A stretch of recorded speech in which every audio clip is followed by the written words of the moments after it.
Someone was asking me the other day, what's the function of the guru?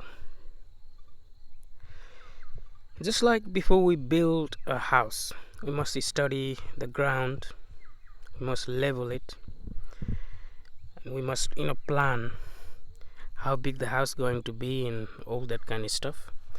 In the same way, before we accept anybody, excuse me, as a guru or whatever, we must study the background.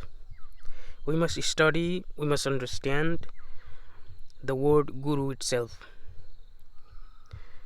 The word guru, which comes from Sanskrit, means someone who dispels the darkness, someone who takes away our burden, someone who points out, and so on.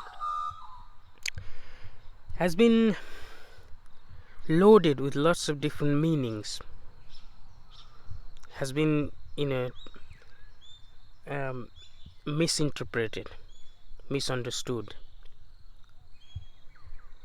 Guru doesn't mean that someone who teaches, someone who passes information.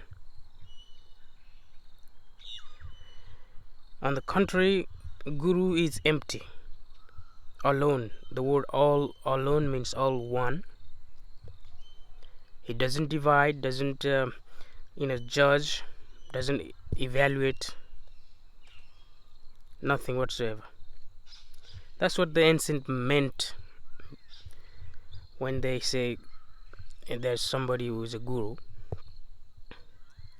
But in the modern times, people just read a couple of books on yoga or meditation, or put a robe and then become guru. To me, that's disgusting. Anyways, in the ancient time, gurus didn't really teach anybody, just pointed out, because they knew that they cannot possibly teach anything inwardly. One has to look, one has to be alone with everything to find out. Nobody can pass this insight to others. That's impossible. So, do the gurus admit that they know nothing? That's the first thing that the gurus do. They cannot claim to know anything, cannot claim to experience anything.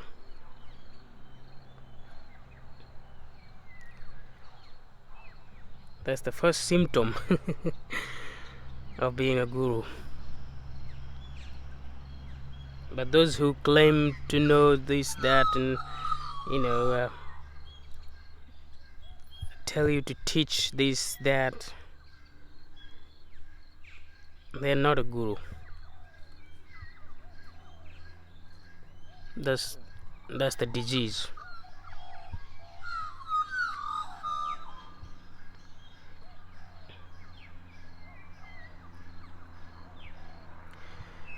You see, we don't really look anything without any sense of self. We are always identifying, we are always judging, evaluating. We cannot even listen the song of the birds without preconditioned ideas. We just straight away identify what we have heard before. We identify it through the names and so on.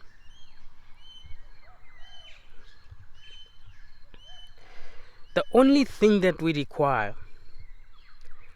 is to look without any sense of the self, without any gap in between the observer and the observed. That's where we get stuck.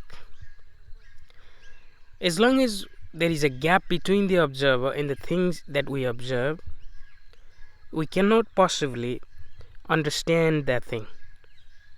We cannot possibly perceive anything directly.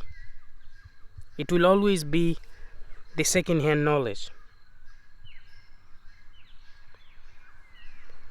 and it won't be a wisdom.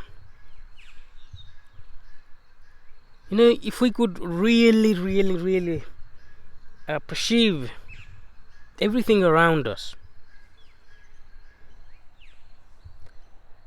then the first thing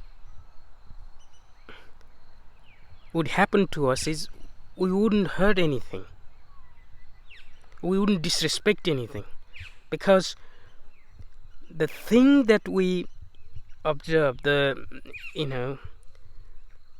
is part of us, and it's not a verbal explanation. It is the fact. We come face to face with everything around us, and we realize, we feel it in our hearts, in our bones, and in our bloods, that we are the part of everything around us. It reminded me of Baal Shem Tov, the Hasid mystic, that he used to come out of the house when the sun rose in the morning, and he used to tell to the sun that because of you I exist, and because of you exist. We are interdependent. We are not separate. That's exactly what Zarathustra used to say, that the whole of nature around us is interdependent. They're not separate from each other. I think that's the basic thing to understand. We are part of everything. We are not separate. It's easy to explain verbally, but to feel it, to actually feel it and realize it, is the most difficult thing.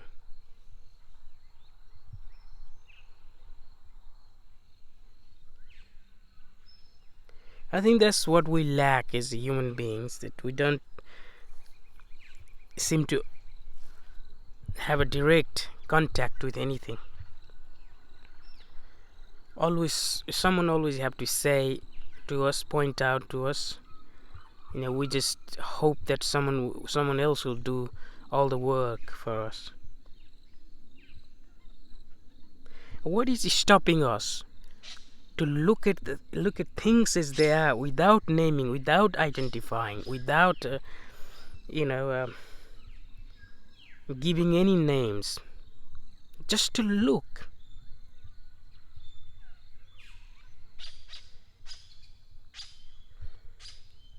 If we could do that, we wouldn't need any gurus, we wouldn't need anybody inwardly, because there is no such thing as knowledge inwardly. Knowledge, of course, is needed in outside world, in a technological, scientific world, but there is no knowledge inwardly, because of we're constantly trying to accumulate knowledge, inward knowledge. There is problem. So what we really have to do is that unlearn all the things that we have learned inwardly.